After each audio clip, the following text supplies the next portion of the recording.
Fala pessoal, tudo bem com vocês? Esse é mais um episódio do Empreendif Talks. Aqui é o professor Cleiton e eu vou entrevistar hoje ele, Marcos Irano. Tudo bem, Marcos? Tudo bem, professor Cleiton. Obrigado aí pelo convite mais uma vez e vamos lá, né? Bater um papo e ver se a gente... Vamos falar sobre empreendedorismo. Então, vamos começar pelas suas credenciais. Quem é você, sua formação, o que você faz da vida? Olha, eu sou inclusive egresso do IF, na época que ainda não tinha IF em Suzano, né? IF lá em São Paulo, na Armênia. Então, isso foi lá no século passado, nos anos 90.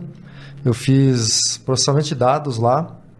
Foi uma época bacana, porque pelo menos a gente, né, sai o que hoje é o ensino, não é nem o médio, é o Fundamental 2, né? O médio era justamente a escola técnica.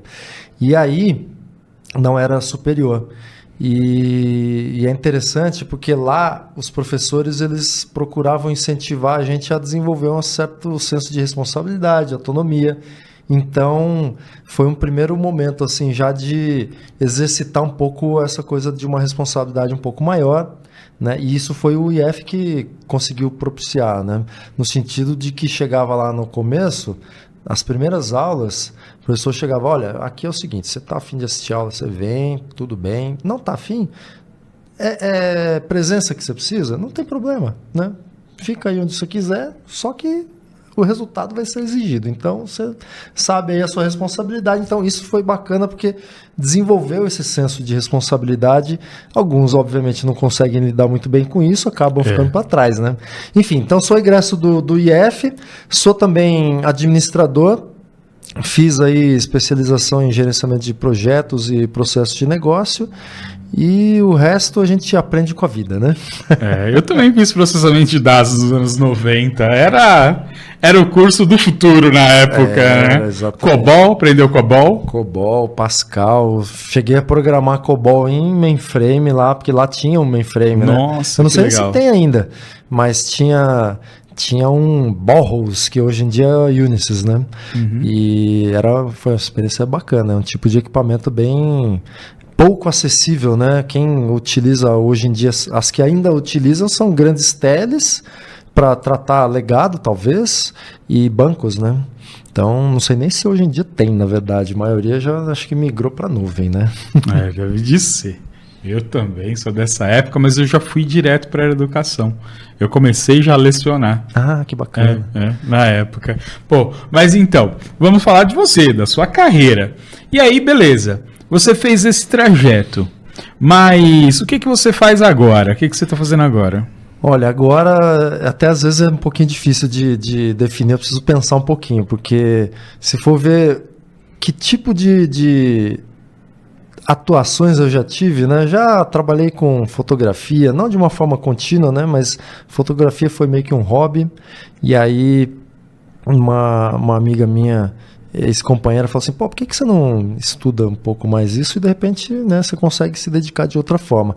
E aí eu fiz um curso de fotografia, o que me propiciou fazer alguns trabalhos muito freelancers assim, né? Então eu fiz algumas fotografias de arquitetura para apartamentos decorados e de hotel para poder fazer catálogo, enfim. Então fotografia é uma das coisas que eu já fiz. Hoje em dia, especificamente, eu estou trabalhando com cinema, por acaso, também, né? Mas numa outra função, bem nos bastidores, aí na parte burocrática do cinema, que é uma gestão financeira, né? Controladoria de projetos de cinema. Então, controlar e acompanhar a execução orçamentária, ver se os fornecedores estão contratados de forma adequada, se o serviço que esses fornecedores vão prestar, eles estão habilitados para fazer isso tudo, né? E além de acompanhar a própria execução do orçamento para evitar qualquer tipo de estouros e, enfim, a gestão orçamentária, né, de uma forma geral. E também atuo com inovação, empreendedorismo. Estou até com a camisetinha aqui do Hub Suzano, está aparecendo aqui, né? Olha que bonito que está na tela. Então. O Hub Suzano, para quem está assistindo aqui, né, vendo a gente na imagem, é aqui uma iniciativa que a gente começou até em parceria com o professor Valmir aqui da incubadora do IF, né, aqui do campus de Suzano, e com o objetivo de a gente conectar, identificar quem são atores da região que de alguma forma estão trabalhando, né, nessa perspectiva de inovação, para incentivar também uma cultura empreendedora.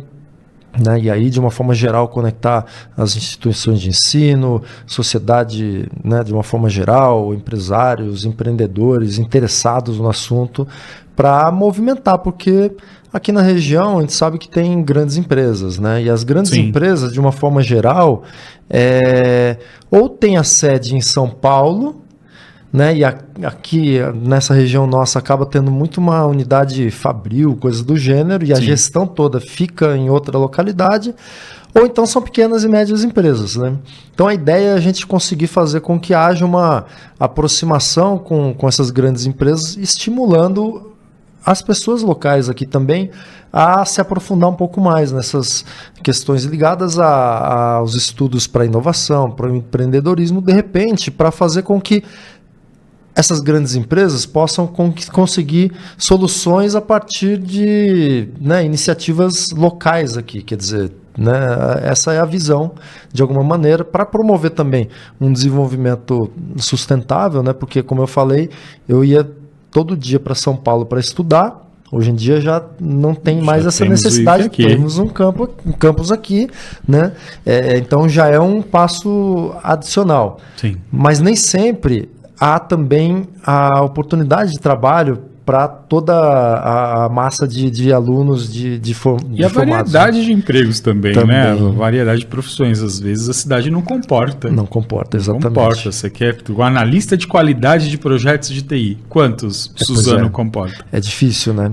Então a ideia é que a gente consiga também fazer com que, né, assim, é uma pretensão, de certa forma, né, fazer com que a gente consiga trazer, assim como o Mogi das Cruzes tem uma iniciativa bacana ali com o Polo Digital e outras iniciativas que acabam fortalecendo também a região, né, nesse sentido de desenvolvimento, de atração de empresas e tudo mais. Então, a visão é também conseguir fazer uma movimentação aqui em Suzano e nos municípios ao redor aqui, né, do Alto Tietê. Então é essa visão. Que mais? Acho que é isso, tá bom, né? Tem bastante coisa. Então vamos começar pela parte de cinema. Depois a gente vai pro Hub Suzano. Boa. Pô, a parte de cinema, como você foi parar? Porque não é uma coisa usual. Não é. Quantas pessoas vocês aí que estão assistindo a gente conhecem que trabalha com cinema? Eu tinha uma aluna aqui, a Gabriela, que ela queria fazer cinema, mas ela falava que o maior terror dela era fazer faculdade de cinema e ganhar a vida filmando casamento. Nossa, é uma coisa interessante, né? Mas esse contato com o cinema surgiu a partir dessa mesma pessoa que me incentivou aí para fazer um curso de fotografia, porque ela trabalha na área de cinema, né? Ela já escreveu, dirigiu coisas, hoje em dia ela atua como produtora executiva, e aí de vez em quando ela pediu uma ajuda, né, me ajuda aqui com uma planilha. E mesmo na época que eu trabalhava no mundo corporativo, né, isso nos anos 2000 já, eu tinha uma certa afinidade com planilhas, números. Então, ainda como gestor de TI, né, de operações de TI, eu também tinha um papel de fazer gestão orçamentária, né, da manutenção, de reposição, enfim, de uma forma geral, do orçamento do departamento de TI. Então eu tinha já essa facilidade com planilhas, com visão orçamentária, de relatórios, de acompanhamento e tudo mais. Então, eventualmente, né, ela pedia ajuda com Excel, né? Aí da ajuda do Excel começou a evoluir um pouco mais para algumas outras coisas, né, um pouquinho mais específicas do próprio cinema ali. E aí, em dado momento, ela falou, me ajuda aqui com essa parte de acompanhamento e tudo mais. Então foi como eu cheguei dentro da área do cinema. Tive uma oportunidade aí por conta de uma pessoa conhecida. Então, isso de fato é difícil, né? O cinema é uma área muito fechada.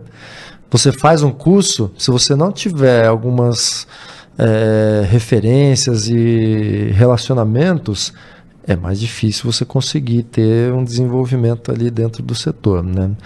Muito embora, assim, acho que nesses últimos 4 anos e pouco, a gente teve algumas dificuldades, né, dentro do setor cultural de uma forma geral, mas vinha num movimento bacana também, né, até com os próprios streamings, né, que Sim, Netflix, produção Amazon, nacional, né? produções aí que tem muita coisa que aconteceu, né, foi até uma coincidência feliz, porque a gente vinha num movimento com o Ancine se desenvolvendo, com editais e tudo mais acontecendo, e aí teve essa mudança na gestão, isso mudou um pouco o comportamento dos projetos e da disponibilidade de recursos, mas por outro lado também veio os streamings, né? Então meio que teve uma baixa de um lado, os streamings começaram a também ter essa demanda por produções brasileiras, né?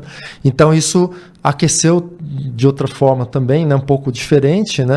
A forma de execução, muitas vezes as empresas são americanas, então tem uma outra maneira de estruturar as produções, né? Então isso mudou um pouquinho, mas foi uma adaptação que aconteceu.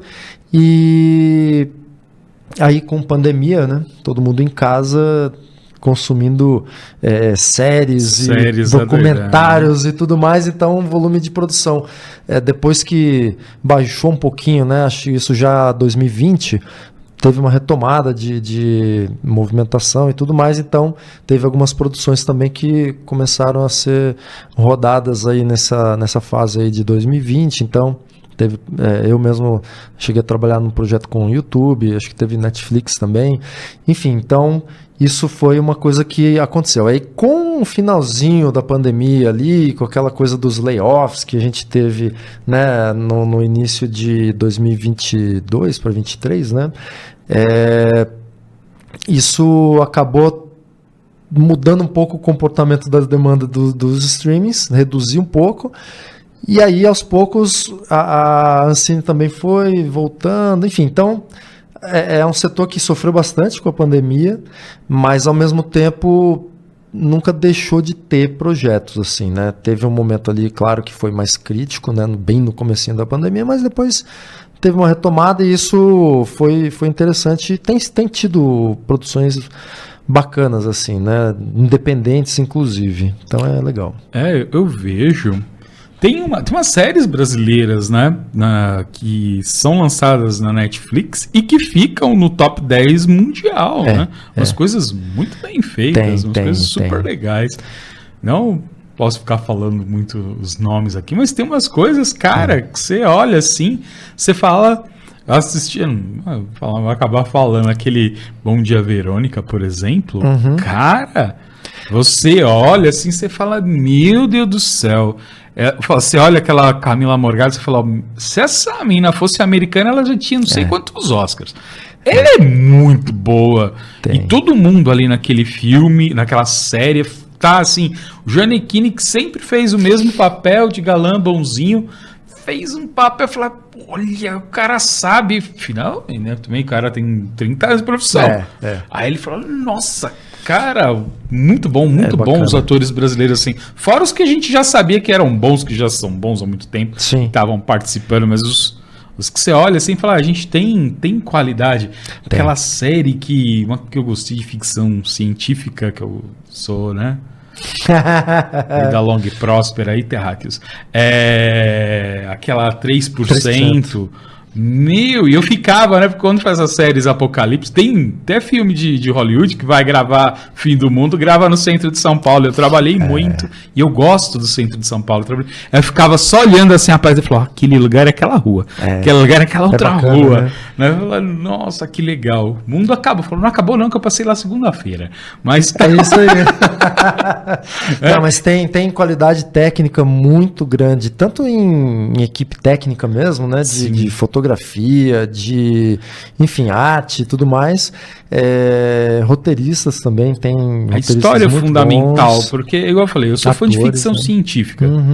Cara, a ficção científica é a história. Você pode ter efeito especial tosco. Se a história é boa, faz sucesso. Você tem efeito especial de primeira. A história é porcaria, história, né? O roteirista que isso. é. Roteiro é a chave. É a chave, é uma história que seja bem contada, que seja bem produzida também, né? Porque você pode ter, às vezes, um roteiro maravilhoso e a direção não é lá muito... Na hora de executar errado, não executa tão bem. E o inverso também, né? Às vezes um roteiro que nem é lá tão bom assim, mas que o diretor consegue trazer uma vida aí pra isso, né? Dar vida de uma forma bacana. Então, o Ensaio sobre a Cegueira é outro também, que foi pouco mais no antigo, centro, né? de São Paulo, né? Antes do streaming aí, com o Minhocão e tudo mais. Pô, eu fiquei olhando, eu vi, achei demais aquele filme, impactante pra caramba. Na hora que eu já tinha ouvido a notícia, né? De que tinha gravado no centro de São Paulo. Na hora que passou ali, falei, nossa... Umas coisas não fizeram nada pra mostrar que o mundo acabou, só filmaram São Paulo domingo. Mas você sabe que é interessante, né? Quando a gente assiste as produções, qualquer que seja, né? Sejam de ficção ou até mesmo uma coisa mais cotidiana, de dia a dia, uma história mais trivial, é interessante porque quando a gente vê na tela, parece que as coisas são muito naturais, né? Mas na realidade, absolutamente tudo, exceto em documentários, claro, né? Mas quando a gente está falando de obras ficcionais, absolutamente tudo o que você vê na tela foi alguém que pensou para colocar lá. Claro. Então é bem interessante assim, né? Por exemplo, vamos supor que a gente estivesse aqui participando de um filme e a gente está aqui nesse bate-papo. A água que está aqui, alguém falou, pô, vai ter que ter uma água ali, o microfone na posição tal, a camisa que você está usando, tudo, enfim, tudo, absolutamente tudo é pensado minuciosamente, desenhado, planejado. E isso é uma coisa bacana de cinema, porque você pensa, né, muitas vezes, é arte, né? A arte é uma coisa mais da criatividade, uma coisa solta e tudo mais. Pelo contrário, claro, tem isso também, né? A parte criativa e tudo, mas o cinema, ele é um tipo de projeto com uma complexidade enorme, com uma rigidez e rigorosidade em cronograma, em orçamento, que é, assim, talvez o que seja menos rígido é o escopo, né? Porque justamente na hora que você tem lá um roteiro, você tem lá o diretor de arte, a fotografia, a própria direção, né? O diretor do filme mesmo, tem algumas liberdades de adaptar alguma coisa no momento da gravação e tudo mais. Mas para você construir um cenário, você precisa planejar muito bem. Porque se faltar... sei lá, uma cadeira na hora que precisa de uma cadeira, você não vai conseguir sair correndo, todo mundo esperando ali, tempo, no né? set parado. Então, assim, é de uma complexidade de gestão de projetos que é incrível. Inclusive, morei no Ceará há um tempo e tem um diretor bastante conhecido de lá que a gente convidou ele para participar palestrando no congresso do PMI lá, né, do gerenciamento de projetos. E o feedback que a gente teve foi incrível porque ele conseguiu trazer uma visão muito dessa complexidade, né, de realizar o cinema e todo mundo ficou surpreso, positivamente surpreso, né, porque é isso, você literalmente reproduz a vida em um projeto. Né? Sim, cada detalhe, né? Todos porque os detalhes. Você falou, tempo é dinheiro. Você vai gastar, que você gasta 15 minutos indo atrás da cadeira, quanto custa 15 minutos? É caríssimo, é muito caro, porque o equipamento é muito caro, a equipe é muito cara, às vezes você tem uma disponibilidade de uma locação específica, né, que é o lugar onde você vai gravar. A prefeitura cercou o Minhocão para os caras andarem e filmarem. Então você tem um tempo ali para fazer aquilo ali, né? Porque se não dá certo, por alguma razão, acontece às vezes, foge ao controle, enfim, alguma coisa diferente, o prejuízo é grande, né? De algumas centenas de milhares, às vezes, de reais, dependendo do tipo da diária, né? Se você tem um ator mais renomado, que tem valor de diária mais cara também.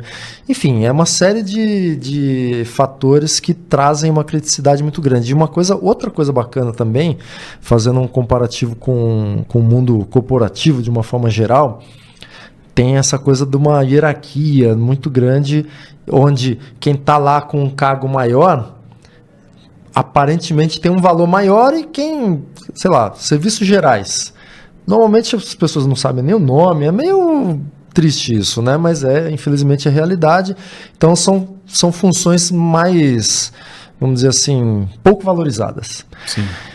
No cinema, pelo contrário, todas as funções são essenciais. Porque, exatamente, se você está numa diária noturna de gravação e eventualmente faltou um cafezinho ali na madrugada, então, quer dizer, a tiazinha do café tem uma importância muito grande para funcionar o set. Porque pode desestabilizar o set porque faltou café ali no meio. Faltou café e precisa de energia e está todo mundo com energia baixa. Por exemplo, então, todas as funções são absolutamente reconhecidas e o que é interessante, são valorizadas no sentido até da remuneração mesmo. Tem remunerações mais justas para quem trabalha dentro do cinema em geral, né? Tem alguns projetos que são mais desafiadores, às vezes você tem um projeto independente que não tem um financiamento ali e tal. Então, assim, obviamente tem vários tipos de perfis de projeto, mas em projetos que tem alguma forma de estruturada, de realização, há uma preocupação em ter uma remuneração justa, adequada para todo mundo que está dentro da equipe, normalmente. Isso é muito importante. Faz tempo que eu dou aula, sempre dou aula da disciplina de estratégia, né? Estratégia empresarial e tal. E eu sempre falo há muito tempo que o Brasil precisava usar muito forte, de maneira muito firme, a sua capacidade de produção cultural. Porque tem o hard skill dos países, que é o poder duro, né? O hard skill. O hard skill não, hard power, hard skill de comportamento, né? O hard power, aquele poder duro, poder militar, o grande poder econômico. E você tem o soft power, que é o poder de atração, de encantamento que os países têm. Como o Brasil está meio deslocado geograficamente do mundo, a gente não tem treta, a gente não tem... assim, ninguém morre de amores, assim. A gente não é a opção número 1 dos países do mundo, mas ninguém tem bronca da gente. Sim. E a gente poderia usar isso a nosso favor, vendendo, além dos nossos produtos culturais, vender os nossos produtos, bens e serviços dentro dos produtos culturais. Eu falo isso quando eu era criança, eu assistia muito o desenho do Popeye. E o Popeye come espinafre para ficar forte. E eu enchi a paciência da minha mãe porque eu queria comer espinafre para ficar forte também. Sim. E tem outro personagem, que é o Dudu, que come hambúrguer. E eu enchi o saco do meu pai porque eu nunca tinha comido hambúrguer. Até ele achar um lugar que vendia hambúrguer e comprar hambúrguer para mim. Legal. Hoje eu vejo isso com meu filho. Meu filho, por exemplo, vê muitas dessas produções americanas, ele cismou com mirtilo. Nós temos um dos países com maior variedade de fruta do mundo. Ele quer com essa porcaria de mirtilo, que é ou frutinha sem graça. E é feia e é sem graça. Não tem gosto, gostinho muito fraquinho, não é bonita, nada. Mas, como é americana, eles trabalham muito. É bolo de mirtilo, é cupcake de mirtilo, tudo de mirtilo. A gente não tem. Hoje, graças aí, ainda bem, que a Coreia do Sul investe diretamente no K-pop, nesses itens culturais deles, muito os doramas, né? Que os caras do K-pop são atores de dorama. Sim. E a gente poderia fazer isso porque as pessoas têm interesse no Brasil, porque nós temos uma cultura única. Sim. A gente é um país novo, mas, cara, é simples. É só a gente fazer uma comparação em termos culturais, folclóricos, com outro país que tem mais ou menos a mesma idade que a gente, que é os Estados Unidos, Canadá, que são grandes países. E olha o quanto de cultura. O problema é que a gente não valoriza, né? É Halloween, mas o dia do Saci, ninguém liga pro Saci. Não, né? E fora que a diversidade cultural que a gente tem no Brasil é gigantesca, né? Então, é uma coisa que talvez a gente não tenha nem condições de Cidade conhecer Invisível. Tudo, né? A Cidade Invisível assistiu? Não assisti. Você não assistiu? Não assisti. Mas você sabe qual é? Mas eu sei qual que é. Que é aquela série que é uma série policial, só que ele interage com entidades do folclore brasileiro. Exato. Incrível. Exato. O americano tem o Saci. Que aparece, muito Os bacana. Estados Unidos tem aquela série American Gods. Aham. Nenhum é American. Não. São deuses europeus. Exato. que estão lá. A gente não, a gente tem os nossos. A gente tem as nossas entidades. Exatamente. Porque a gente, culturalmente, é muito mais rico. Muito rico, e é uma coisa que é isso, né? Infelizmente ainda é pouco valorizado, mas eu acho que há um movimento também, por outro lado, para fortalecer isso também, né? Sim. Então, essa coisa do folclore que a gente, pelo menos, né, na minha época, acho que você também tem mais ou menos a mesma idade, a gente só via na escola em livro didático. Em agosto, que era a semana Em do agosto, folclore. semana do folclore ali e tudo mais, 22 de agosto, aquela coisa. Mas hoje em dia a gente já tem outras produções. Tirando o Sítio do Pica-Pau Amarelo, né? Que é na época tradicional, tinha né? ali, né? É. O Saci, a Cuca, aquela coisa, mas hoje em dia eu acho que tem também outras produções culturais, né? Seja em teatro, cinema, própria música também, né? Se a gente for ver alguns movimentos como o Mangue Beat, próprio, né, a Bahia ali muito forte também, com a própria raiz ali da identidade, eles têm uma força muito grande, samba, enfim, tem muita coisa, né? Tem muita coisa mesmo. E histórias que merecem ser contadas. E ainda tem também hoje em dia esse movimento de resistência muito forte dos povos originários, né, da cultura indígena, e ainda mais com, né, fazendo trazendo a pauta aqui da mudanças climáticas. A gente ouve aí um Ailton Krenak, Davi Copenau, eles falam de coisas que os povos indígenas, e tem até o outro, nossa, me fugiu agora, o Nego Bispo, né, que é também um cara incrível, um senhor já de idade, né, quilombola, Sim. que fala muita coisa. Ele fala, por exemplo, tem uma palestra que ele faz, eu não lembro se era na Universidade Federal da Bahia, que ele fala, não, essa coisa de agricultura sustentável. Nossa, como é que chama agora? Tem a agricultura sintrópica, são nomes para a mesma coisa de agrofloresta. Agrofloresta, né? sim. Eu falo, pô, esse aí é um nome bonito para um negócio que a gente sempre fez, né? Então, assim, aí o pessoal vem oferecer, vem fazer o curso aqui de tal coisa. Eu falei, pô, mas isso aí é um negócio que a gente sempre fez. E você quer me vender com outro nome, né, e tal. Gourmetizou. Então, e aí, no final das contas, se a gente vai, né, dentro dessa coisa dos povos ancestrais, dessa cultura ancestral, tem muita coisa de preservação da floresta, de respeito à natureza, porque no final das contas eles se reconhecem como apenas mais um elemento dentro do ecossistema, né? Sim. E não como alguém que quer dominar as outras espécies e tudo Fora, mais, né? Alguém de fora chegando. E aí são fica parte aquela integrante. coisa, né? De vou dominar isso aqui com a minha ciência, e não é, né? É obscurantismo, né? Não é isso, não é sobre isso, né? Mas a ciência mesmo tem que também respeitar essa cultura mais ancestral, que talvez não tenha um método de reprodução daqueles estudos e tal, mas é uma coisa que, de alguma forma, vem de séculos, milênios, talvez, né? Mesma coisa da cultura chinesa, né? Medicina tradicional chinesa, enfim, tem coisas que, né, tem alguma coisa ali que faz sentido e que funciona. Talvez não se saiba explicar direito porque não teve um método científico por trás. Mas é isso, né?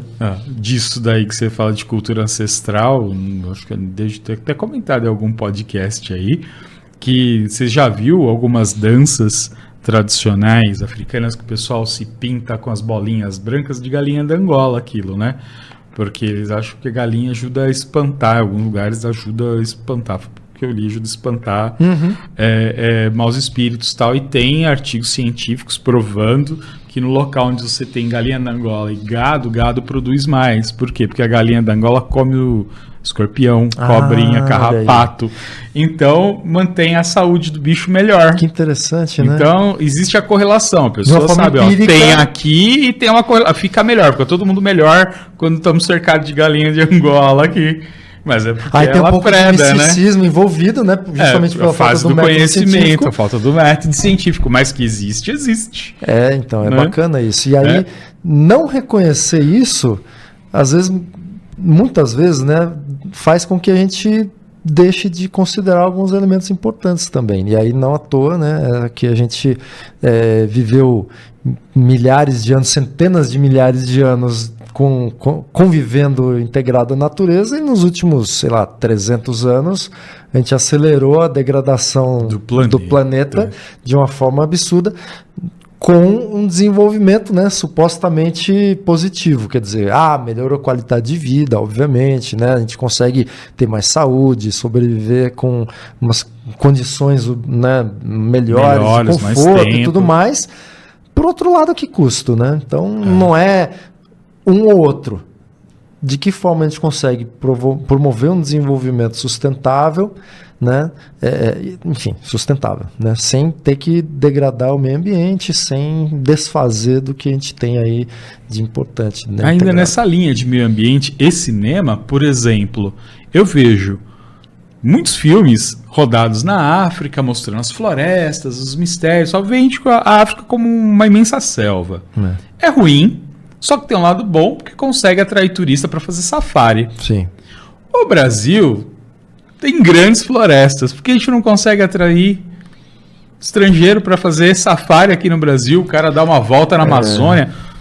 Eu acho por conta disso, porque a gente não tem muitos filmes mostrando essa exuberância. O cara sabe, mas ele não sabe muito bem da infraestrutura.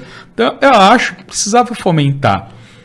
Meu filho assiste uns desenhos, que até desenhos brasileiros. Aí tem uns personagens que são bichinhos, aí um bichinho é um elefante, outro bichinho é uma girafa, outro bichinho é um urso. Fala, nós estamos no Brasil, é um filme brasileiro. Tinha que ter no mínimo um tamanduá, uma capivara, uma anta ali, uma onça. Tinha que ter esses bichos, porque as próprias crianças não sabem. Igual meu filho quer comer mirtilo. Porque não podia o danado lá dos influencers lá infantis mostrar, falar, olha, jabuticaba, que maravilha que é jabuticaba. Né? Olha, os benefícios do cajá.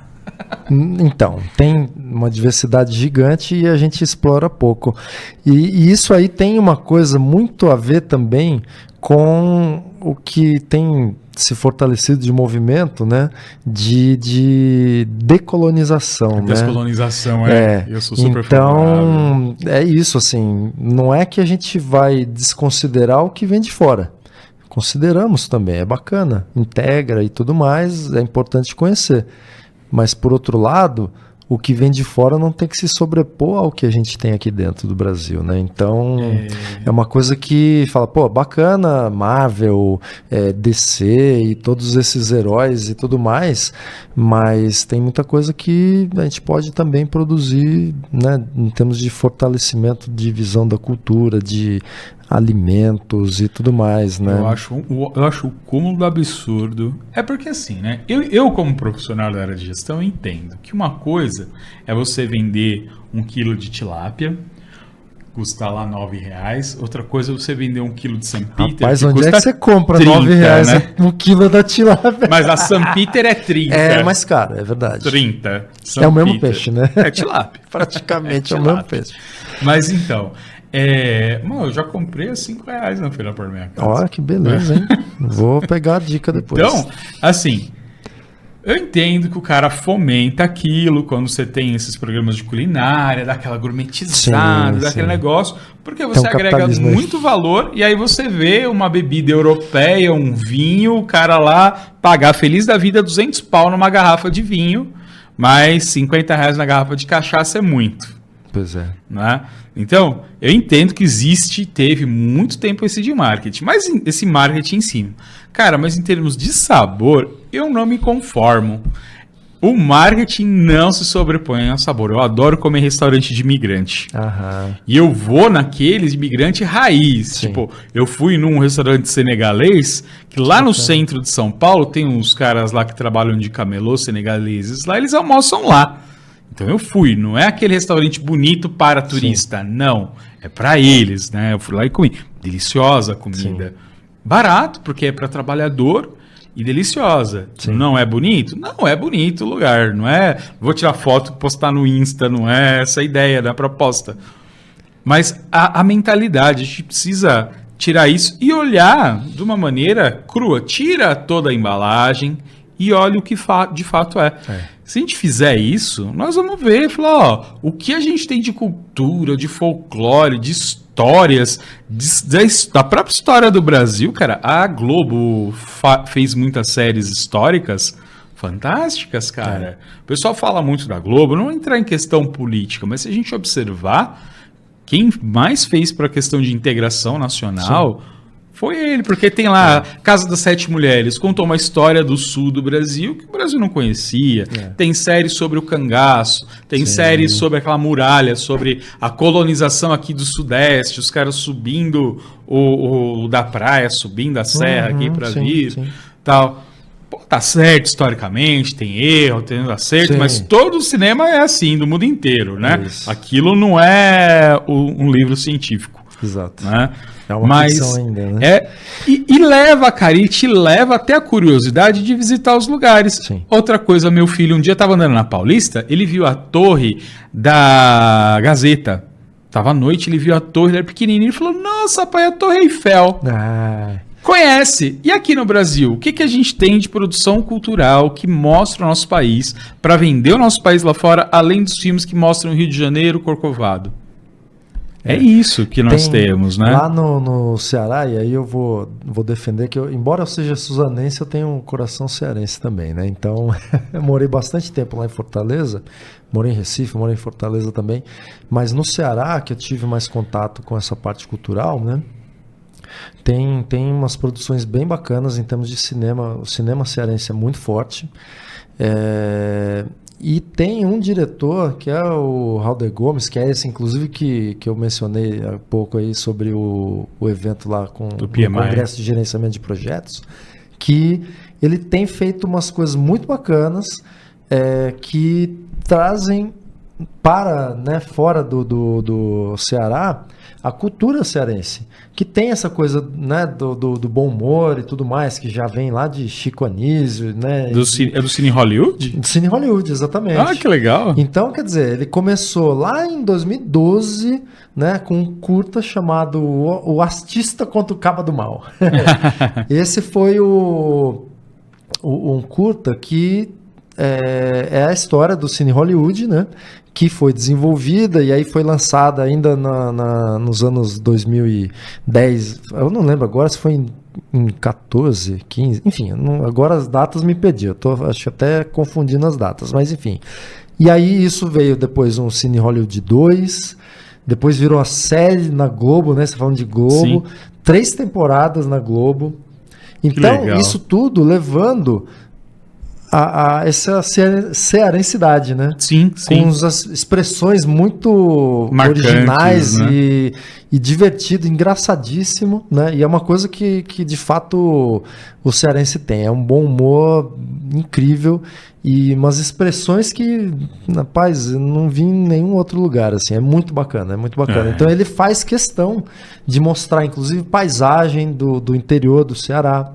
Né, você tem uma presença ali muito grande de Quixadá, por exemplo, que é uma cidade no sertão central ali do estado, onde você tem uma série de formações rochosas que são muito características daquela região, né, de Quixadá ali. E praticamente todos os filmes têm a presença lá do Quixadá. Tem outro filme que é Bem-vinda a Quixeramobim também, que é dirigido pelo Halder, mas que também passa Quixadá ali. Então, tem uma parte de geografia muito bonita, tem essa cultura cearense também que é muito forte, muito autêntica, e se procura, né, ele tem procurado fazer essa integração para levar o Ceará para além das fronteiras do Ceará, né? Das divisas. Isso eu acho incrível, porque o cara olha, aí ele vai ver, ele vai ter curiosidade de ir lá, ele vai ter curiosidade de comer aquelas coisas. Então, tudo isso fomenta mais negócios. Eu acho isso incrível, eu acho que tinha que ser assim em tudo. Né? Tudo que fosse planejado aqui no Brasil, a Ancine tinha que pegar bem firme nisso. Não é a tua história, beleza, mas o que custa você botar lá uma paisagem? Meu filho lá gosta de assistir o Ceninha na Pista Maluca. Pô, podia, né? Combinar a Ancine e falar, beleza, tem apoio da Ancine. E falar, tá bom, mas cada episódio você pode fazer num estado? Usa o estado como cenário de fundo. Conta a tua historinha, mas usa o cenário Sim. como... Tem uma série... No Peixonauta tem bastante Peixonauta São Paulo. É verdade, Peixonauta é uma série brasileira bem bacana de animação. E tem um youtuber aí bem conhecido brasileiro, que foi uma das produções que também eu cheguei a trabalhar, que ele rodou vários estados do Brasil para justamente mostrar a cultura, uma série de coisas, né, que foi bem interessante, que é vou até falar porque vale a pena, né, o Whindersson Nunes, ele fez lá o Próxima Parada, a primeira temporada do Próxima Parada, foi assim, ele estava fazendo shows pela Europa, e ele aproveitou e fez meio que quase que um documentário, assim, né, da experiência dele por esses lugares aí. E aí, a segunda temporada foi produzida com o apoio do próprio YouTube, né, financiamento do próprio YouTube, e foi uma produção bem bacana, porque foi para o interior do Amazonas, lá em Presidente Figueiredo, então mostrou cultura indígena, do arco e flecha, né, que tem inclusive eu não lembro se era uma campeã sul-americana de arco e flecha, competitivo mesmo, que é indígena. Olha que legal. Né? Aí ele foi para o Maranhão, foi para o Piauí, lá para a cidade dele. Sim. Né? Foi para Bahia, Pernambuco, Rio Grande do Sul, mostrar os canyons ali que tem as formações. Então, quer dizer, ele fez esse passeio pelo Brasil, mostrando esses aspectos culturais do gaúcho, do churrasco, mostrando também as paisagens. Lá no Maranhão tem também... As dunas, né? Exatamente. Das dunas não foi no Maranhão, foi em... Nossa, agora me deu um branco. Mas enfim, sim, vale a pena. Próxima Parada 2 é uma série no YouTube. Então é de graça, né? Não precisa pagar assinatura de streaming. E tá lá e é muito bacana. Dá pra ver umas coisas bem legais lá de cultura regional, de geografia, das paisagens. É bem bacana. Ó, queria te falar uma coisa. Você quer vir aqui outro dia pra gente falar do Rap Suzano? Não, cara, é muita coisa pra falar. A gente deu uma viajada grande aqui. Vamos embora, vai dar 6 horas. Vai dar um prazo. Esse papo é da hora pra caramba, meu. Rende assunto mesmo. Pra caramba. A gente vai, volta e... Vai, meu, porque tem... Isso que eu penso. A gente começou aqui, a gente tem o Congresso de Logística. Aí eu olhava pra aquilo e falei, gente... Dá pra amarrar tanta coisa aqui. Aí a gente começou a fazer a feira. Aí o pessoal divulga os seus negócios, tem contato com a gente, arruma vaga para aluno. E aí nós começamos a fazer isso até 2019, quando foi a última grande edição presencial. A gente conseguiu até reunir uns 30 e poucos empresários numa sala para só eles conversarem aqui. Cara. E começou assim com o Congresso de Logística, que era aquele negócio, apresenta artigo científico, tem umas duas, três palestras. Eu olhei e falei, não, a gente precisa de recurso para fazer isso melhor. Nós não temos R$1. O que a gente pode fazer? Vamos abrir um edital de patrocínio, a gente faz a feira, o cara patrocina para vir expor na feira. Começamos a fazer, a gente teve uns 80 na última edição, 80 entidades participando. Que bacana, cara. Aí a gente conseguiu, eu olhar e falei, cara, um negócio desse eu consegui amarrar tudo isso. Se eu fosse fazer um filme, cara, eu fui assistir com meu filho no cinema o filme de um youtuber desses de criança. O cara fez todo um filme, todo um negócio de zumbi, não sei o que, dentro de um resort de águas termais lá do Centro-Oeste. Falei, se eu fosse fazer, eu ia fazer isso. Tipo esses do Adam Sandler, assim, ó. Porque o cara, ele fez uma propaganda. Muito provavelmente, aquele resort, além de dar hospedagem para todo mundo, ainda deu uma grana. Ele só precisou arrumar os caras da técnica, porque a instalação ele devia de ter lá, falou, não, vocês podem ficar aí 3 meses tranquilo, tá? Vai postando no seu Instagram que você tá aqui, porque se eu fosse produzir, eu ia produzir isso. Tá, vamos bolar a história, mas o cara, a gente precisa, o casal vai tomar um café junto e vai discutir a relação. Tá, vamos ver qual café da região vai aparecer. Aparece lá a cafeteira, o cafezinho aqui, né? Café, não sei, café irano, pum. Ela toma, ia ser tudo patrocinado, cara. Eu ia fazer um negócio que assim, o filme já ia estar pago, porque ia ser uma grande propaganda de tudo, né? E o que vier pra frente é lucro, pra gente fazer os próximos. Porque, cara, a gente tem esse potencial, nós temos uma cultura diferenciada. A gente não dá valor à nossa cultura. Tem essa série americana, American Gods, que são tudo deuses importados. A gente tem um monte de entidade do nosso folclore aí pra gente explorar. Aí falar, nossa, entidade. Fala, o Thor é o quê, meu amigo? Pantera Negra é o quê? Pois é, o Flash, né? O Flash com aquela roupa dele, com aquele raiozinho lá que tem no pé. Aquilo lá é o Mercúrio, lá da mitologia grega. A Mulher Maravilha vem de uma ilha grega. Acorda, Brasil. O tanto de coisa que a gente tem. Eu ia amarrar tudo isso e ia vender tapioca e pão de queijo com goiabada doidado. Mas é mesmo. Eu ia fazer isso, cara. Ia ter lá, ia até fazer... Você é da minha época, né? Show, os maiores sucessos de bilheteria do Brasil, os filmes dos Trapalhões, né? Filme do Didi no meio. Vamos botar os meninos do Dominó, que era a boy band da época, eles vão ser os mocinhos da história de apoio aqui. A Xuxa, no final vai ter show do Dominó nesse filme. Pronto, você vende uns 50 produtos em um filme só, e o cara ainda paga pra assistir. Isso. E a gente exportando com história boa, porque fomenta. Da mesma forma, eu sou um cara muito curioso em termos culturais. Eu assisto série indiana, porque eu acho a cultura indiana fantástica. Mas eu também assisto árabe, que eu acho do caramba, assisto chinesa, africana, qualquer um, cara. Se me parar aqui, tem o professor Masamoro, um abraço pro Masamoro, que ele é japonês naturalizado brasileiro, eu sento lá, alugo ele, pergunto tudo do Japão, enche o saco. Eu tenho essa curiosidade. Fora do Brasil, tem um monte de cara assim como eu. Com certeza. E os caras não têm acesso à nossa cultura, porque assim, eu gosto muito de história, e a história é francocentrista. Ela não é nem eurocentrista. Tudo que você olha de história é sobre a França e o entorno da França. Os outros países você acha pouco. Imagina do outro lado do mundo. Então, se a gente começar a mostrar a nossa cultura, o cara lá de fora vai achar do caramba a nossa cultura também. É verdade. E o cinema, as artes, a música, tem isso. A originalidade do nosso cinema, da nossa música. O Alto da Compadecida, você falando do Nordeste. Nossa, esse pra mim cara, é um clássico. Que filme que a gente olha fora do Brasil... Que trabalha a mitologia cristã daquela forma. Porque tem um julgamento final. Tem tudo isso. Tem lá Deus Maria e o diabo julgando as pessoas para quem vai. E é uma crítica social ferrada. A gente tem tudo isso e não vende. Você acha que um gringo, na hora que o cara vê aquilo, vai ser igual a gente, o cara vai ficar fascinado e vai falar, meu Deus, eu quero mais. Será que vai ter Alto da Compadecida 2? 3?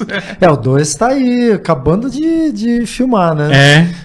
Então, até hoje, por acaso, hoje eu tava vendo alguma postagem do Matheus Nastergalli, ele tava lá fazendo uma reflexão, comparando ele com 30 anos, quando foi a primeira, né? Nossa, já tem 30? Não, ele ele tava com 30. 20 anos mais ou menos, né? Tá. Ele tava com 30 anos, fazendo lá o João Grilo, e agora, uma foto que o Selton Mello, o Chicó, fez, né? Só que o Selton Mello, não o personagem, né?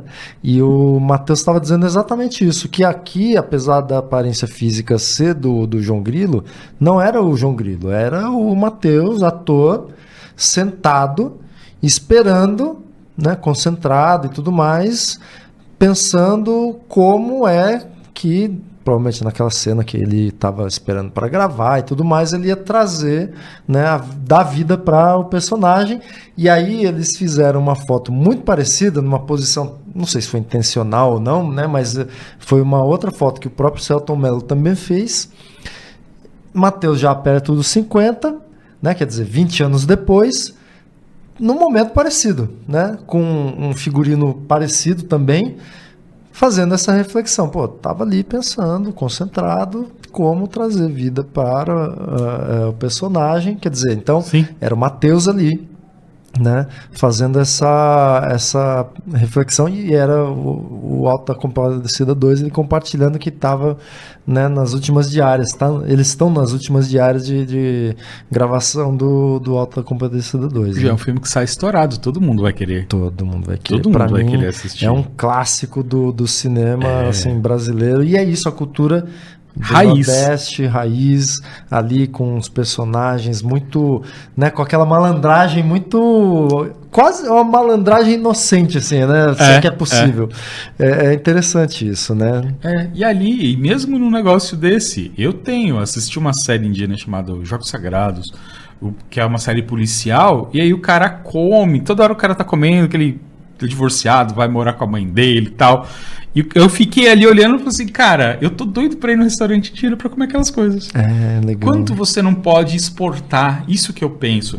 Tudo tá amarrado. Isso porque era um filme, o Auto da Compadecida é um filme no Nordeste há um tempo atrás. Se você faz um filme moderno, urbano, você ainda bota música, culinária. Tudo isso. Esse, né? Bota música tradicional brasileira, bota tanta coisa, que é outra coisa que daria um baita de um assunto se a gente trouxesse alguém aqui para falar da diversidade musical que nós temos. Olha o que o mundo tem e olha o que só o Brasil tem.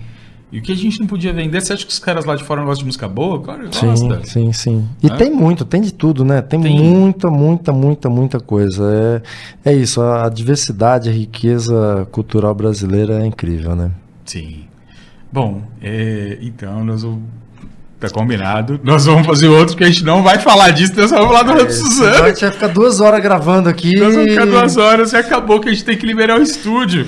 Ó, e agora quem vai editar isso aí que se vire, né? Não, aí... Bom, pra gente finalizar aqui, Marcos, 2 perguntas pra gente encerrar. O que você queria ser quando você era pequeno? Quando eu era pequeno, olha... É engraçado, né? Porque eu tenho déficit de atenção, então eu queria fazer muita coisa quando eu era pequeno. Mas você sabe que é uma lembrança que para mim não é tão clara em termos de sonho quando eu era pequeno? Eu sei que eu gostava muito de andar de bicicleta. Ah, que legal. Então, assim, eu chegava da escola e saía de bicicleta. É o que eu mais fazia. Talvez tivesse algum desejo oculto ali de ser um andarilho, alguma coisa assim, né? Nômade digital. Nômade digital é uma boa, né? Uma coisa visionária lá há 40 anos atrás, né? Mais de 40 anos atrás. Mas eu gostava de explorar bastante, assim, os lugares. E, enfim, mas não sei se eu vou conseguir responder essa sua pergunta de forma objetiva, não. Assim,